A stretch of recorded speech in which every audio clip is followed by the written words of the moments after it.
বন্ধুরা, এইমাত্র ডিভোর্স নিয়ে একটি আপডেট দেখলাম। সেখানে নাকি আরও খুব ভীষণ স্ট্রিক্ট হচ্ছেন জাজেরা, যে আরও প্রচুর প্রমাণ লাগবে।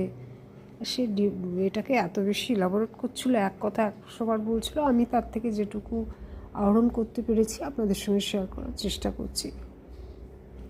বাকিটা আপনাদের বিচার বুদ্ধি দিয়ে আপনারা বিবেচনা করবেন। আমি ভুল বললাম না ঠিক বললাম, আমার বলায় কি এসে যায়? কিন্তু আমি একজন নাগরিক, তো আমারও তো দায়বদ্ধতা থাকে সমাজের প্রতি, দেশের প্রতি। যারা একটু সংবেদনশীল সচেতন মানুষ, তারা সব কিছু এড়িয়ে শুধু নিজের সুখ, নিজের স্বাচ্ছন্দ্যের কথা নিয়ে বসে থাকতে পারে না। যাই হোক, যেটা বলছিলাম যে সেখানে অনেক বেশি প্রমাণ লাগবে, আরও দেখা যাবে, করতে হবে। এই সমস্ত ওয়ার্ড সেখানে ইউজ করলে ডিভোর্স অ্যাপ্লিকেশানে চলবে না। একবারে একদম সঠিক প্রমাণ চাই এবং প্রচুর নাকি সময় নেবে। এই সমস্ত শুনছিলাম, শুনে খুব ভালো লাগলো না আর কি। জাজ তাহলে কেমন? সুপ্রিম কোর্ট না হাইকোর্টের জাজ বলেছেন ডিভোর্স কোর্ট নাম দেবো এবার, এত বেশি অ্যাপ্লিকেশন পড়েছে। আমার দয়া করে অনুরোধ তাদের কাছে, বিনীত বিনম্র অনুরোধ, সুপ্রিম কোর্ট এবং হাইকোর্টের জাস্টিস একদম যারা আছেন, যারা বিচার করবার পরে আর কোনো বিচার করা যাবে না।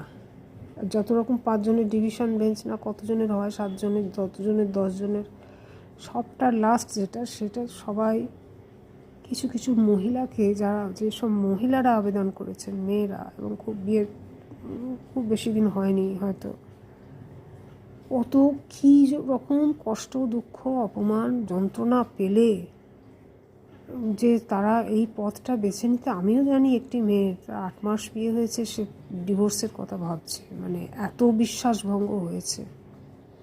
এবং মেয়েরাও আজকাল যদি সে চাকরি বাকরি করে, সেই অসম্মান মেনে নিতে পারে না, আমার মনে হয় মেনে নেওয়া উচিত নয়।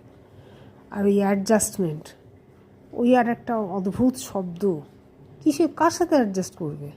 যে অপমান করছে, বিশ্বাসঘাতকতা করছে, তার সঙ্গে অ্যাডজাস্ট কেন করবে? এটাই হচ্ছে আমার প্রশ্ন। একদম করবে না।